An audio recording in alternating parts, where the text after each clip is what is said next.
Secretary Claire Casio, the Palace Press Officer.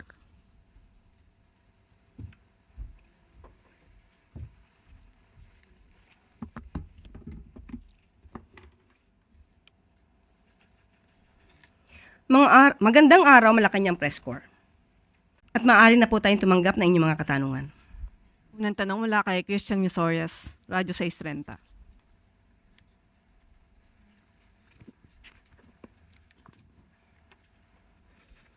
Good morning po, Yusek. May we know po yung status ng National Polytechnic University Bill. May mga reports po online na that the bill has already lapsed into law dahil hindi daw po napirmahan ng Pangulo. Can you confirm this po? Ang sinasabi pong bill ay na-veto ng Pangulo. Dahil nagkaroon po ng direktiba noon pa po ng 2016 na dapat magkaroon ng assessment.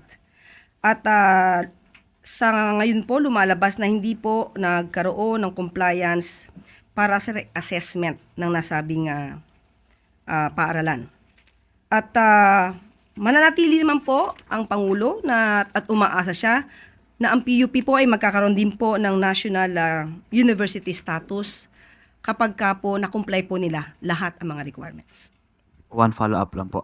May information po ba kung ano yung mga particular na hindi na-meet ng PUP po para mag-grant sa kanila yung status? Sa ating nabigay na mga impormasyon, hindi po dinetalye kung ano po ito, pero ito po ay naaayon din po sa pag-aaral at pag-reassess po sa mga nagawa po ng nasabing paaralan.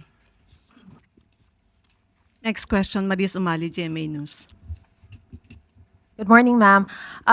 Ma'am, since the issue of the missing Sabongeros has already become a matter of national interest, what is the palace's position on the sudden recovery of the bones near the lake? Does Malacanang view this development as a breakthrough in the case? And what actions or directives, if any, will be taken following this discovery? Sa Pangulo po, dapat po talaga ay mas alamin pa kung ito pong mga natagpuan ay talaga may kinalaman po sa nasabing kaso ng mga missing Sabongeros. At kung ito po ay mapapatunayan talagang konektado, ito'y nagpapakita lamang na ang Pangulo at ang kasalukuyang administrasyon ay tutulong upang makamtan ang hustisya para sa mga biktima. At hindi po ito pababayaan, hindi po magkakaroon ng cover-up. Tuloy-tuloy pa rin po ang pag-iimbestiga. Yan po ang nais ng Pangulo. On another topic, Undersecretary, may we get the palace reaction on civil society groups and even health groups expressing deep alarm? As a matter of fact, some oppose the appointment of the new PCO Secretary Dave Gomez being a longtime executive of the tobacco industry.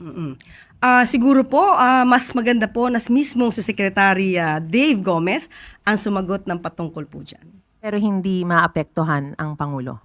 Sa ngayon po, dahil siya naman po yung na-appoint, malamang ay hindi naman po apektado ang ating Pangulo. Pero sabi nga natin, lahat naman po ng mga heads of the agencies, cabinet secretaries, laging on notice. Thank you, ma'am. Next question, Maricel Halili, TV5. Good morning, Yusek. Yusek, Secretary of State Rubio mentioned that they look forward to hosting the visit of President Bongbong Marcos in Washington in a few days. Can you confirm this, Yusek, sa July 22 yata? Sa ngayon po, ang magbibigay po ng detalye patungkol po dyan ay ang DFA. Titingnan ko lang po kung mayroong bagong update po sa atin. Okay. Mas gugustuhin ko po na ang magbigay po ng statement ay ang DFA, pero hindi po natin to dinideny. Pero mas maganda po na DFA po ang magbigay sa inyo ng detalye. Pero mampahabol, baka lang meron tayong nakuhang info if ano yung mga possible na agenda ni PBBM sa pagbisita doon. Of course, he will talk to US President Donald Trump, pero ang mainit kasing issue ngayon yung about sa tariff. Okay, pina-finalize po kasi yung detalye. At sinabi ko nga po, kinukonfirm po hindi ko po dinideny, kino-confirm po ang pagbisita po ng ating Pangulo at sa US, July 20 to 2020. Tama, 22. July 20 to 22. Pero po, confirm. Pero po, yung yung detalye na pag-uusapan, ang DFA na po ang magbibigay sa inyo. Salamat, Yusek. Next question, Marie Sumali, GMA News. Ma'am, isa pa po regarding the issue naman po tungkol dun sa si Senator Cayetano po kasi he has filed a resolution urging the Senate to call on the government to pursue the interim release of former President Rodrigo Duterte, including negotiations with the International Criminal Court for his possible house arrest. I understand you have no control over ICC, but yung sinasabi po niya na the possibility of negotiations with the International Criminal Court or a similar arrangement at the Philippine Embassy in The Hague, Netherlands, yung parang possible house arrest in The Hague, Netherlands Embassy. Does Malacanang intend to study, just study, and act on this resolution? Nagsalita na po ang ating SOJ Boying Remulla patungkol po sa interim release. At kung may ganyan pong mga suggestion mula kay Senator Alan Cayetano, noted. Hahayaan na lang po ang Department of Justice to do its work. Hindi na po makikialam ang Malacanang on this matter. Sa mabibigay ko lang po ngayon, noted. Thank you, ma'am. Last question from Kenneth Pasyente, PTV.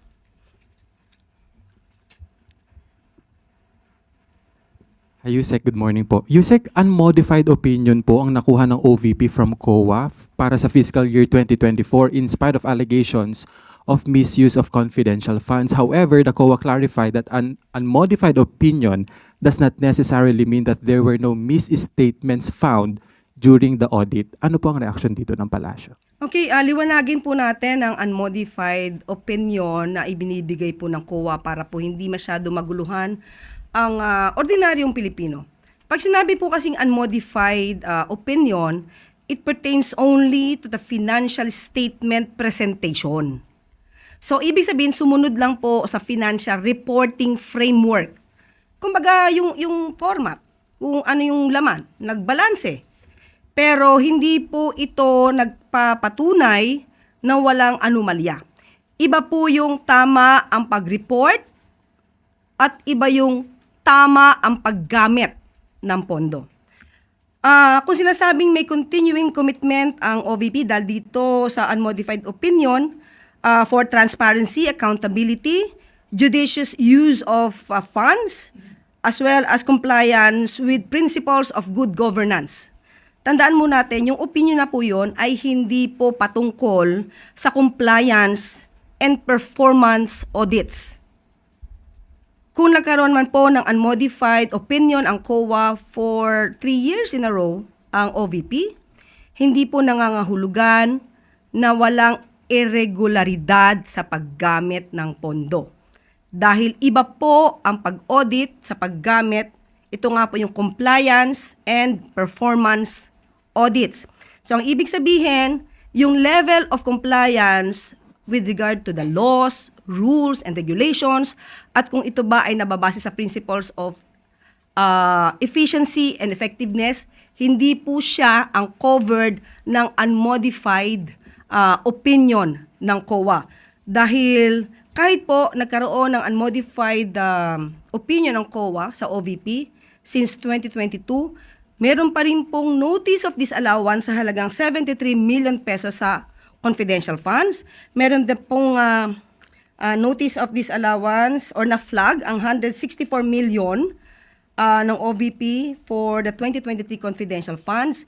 At meron pa rin pong na-flag sa pagbabago campaign at negosyo taday. At sa ating pagkakaalam, nabanggit din naman po ng OVP na meron pa pong flag for the 2024 dito sa report ng COA para sa OVP. So muli, sabihin lang po natin, tama ang pagkaka-report, balanse, pero kung ginamit ng tama, iba pong issue yon. Yusek, another question lang po. Doon po sa statement ng OVP spokes, ang sabi po niya, hindi ibig sabihin na personal trip ay nasa bakasyon. Just because she is there does not mean all the staff will no longer work. there are competent and able people in the OVP who can do their jobs without her. Ano po ang... Okay, yun pag po? sinabi po nating personal trip, on leave. Pag on leave, wala pong ginagawang official functions. So, paano po ba makakategorya yon? So, in other words, pag personal trips, walang ginagawang functions. So, parang bakasyon. Okay? And, sinabi din po ng OVP na marami silang competent staff to do the job while the Vice President is out of the country. So, ipagpunyagi po natin ang mga competent na staff ng OVP. Kahit na wala ang Vice Presidente sa bansa at on leave, nakakapagtrabaho ang ibang empleyado ng OVP. Okay po?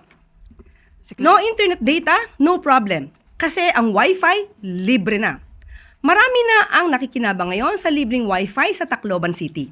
Ilang araw matapos na ilunsad ni Pangulong Ferdinand R. Marcos Jr. noong Lunes ang Phases 2 and 3 ng National Fiber Backbone sa Leyte.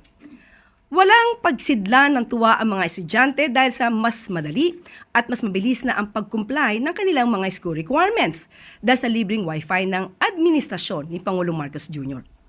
Malaking tulong din ito para sa mga tricycle drivers, street vendors at ilang mga residente na umaasa sa ginhawa na naidudulot ng libreng Wi-Fi sa kanilang pang-araw-araw na gawain, sa trabaho man o bilang libangan. Target ngayon ng Marcos administration na palawakin pa ang programa sa Cagayan Valley, Calabarzon, Bicol, Eastern Visayas at Mindanao upang mapalakas ang internet access sa mahigit 600 government offices. Mapapakinabangan ito ng halos 17 milyong Pilipino. Ang resulta, mas abot kaya at mas mabilis na koneksyon. Sa bagong Pilipinas, ang lahat ay konektado. Napakahalaga po ng free wifi. Mahalaga po siya bilang estudyante and may comply po namin yung dapat may comply po sa aming paaralan.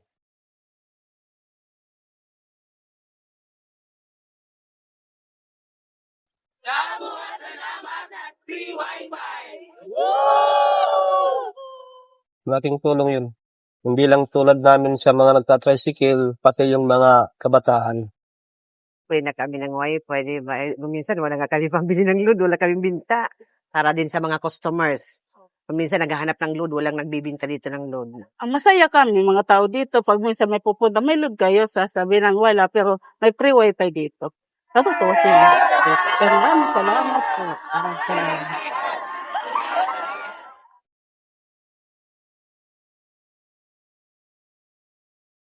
At dito na po nagtatapos ang ating press briefing. Magandang araw para sa bagong Pilipinas.